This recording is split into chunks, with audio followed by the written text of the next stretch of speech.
पिछले कुछ दिनों से दिल्ली में बहुत अत्यधिक पॉल्यूशन हो गया है, जिसके कारण वहाँ की जनता को प्रोटेस्ट करने तक की ज़रूरत आ पड़ी है। वहाँ की सीएम रेखा गुप्ता ने जिसकी वजह से लोगों को वर्क फ्रॉम होम करने तक की अनुमति दे दी है। वहाँ पे अगर किसी भी कंपनी कारखाने में 100 से अधिक लोग कर रहे हैं, तो उन्हें 50 लोगों को घर से ही काम करने के लिए बोल दिया गया है। यह पॉल्यूशन ठंडी के मौसम में कुछ अधिक लेवल पे ही बढ़ जाता है, मतलब इतनी ज़्यादा गंदगी हो गई है वहाँ पे कि वहाँ की एयर क्वालिटी इंडेक्स जो है 475 से भी अधिक हो गई है, जो बहुत ही ज़्यादा गंदी है। और वहाँ पे पीएम 2.5 और पीएम 10 के डस्ट पार्टिकल्स इतने हो गए हैं कि जो किसी भी इंसान को दिखते तो नहीं है, लेकिन उसके शरीर के लिए इतने हानिकारक है कि अगर वो आपके शरीर में एंटर कर जाते हैं, जब हम सांस लेते हैं तो बेसिकली वो हमारे शरीर में जाते ही जाते हैं, जिसके कारण वो बहुत सारी बीमारियों को पैदा करते हैं। और कोई भी स्वस्थ इंसान अगर है तो वह अचानक ही रोगग्रस्त हो जाता है।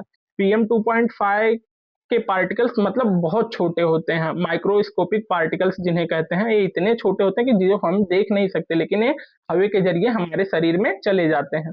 तो उम्मीद यही है कि आप लोग भी अपना कंट्रीब्यूट करें, जितने से कम हो सके गंदगी रोकने की कोशिश की जाए, व्हीकल्स का इस्तेमाल कम किया जाए, लकड़ियों को, कचरों को ऐसे खुले में ना जलाया जाए, और जितना कम से कम हो सके उतनी गंदगी कर उनसे कम करने की कोशिश की जाए। साथ ही साथ गवर्नमेंट को भी जितना हो सके उससे ज़्यादा से ज़्यादा उपाय किए जाएँ, ताकि ये जो बढ़ रहा पॉल्यूशन है, प्रदूषण है, इसे बहुत जल्दी ही कम किया जाए।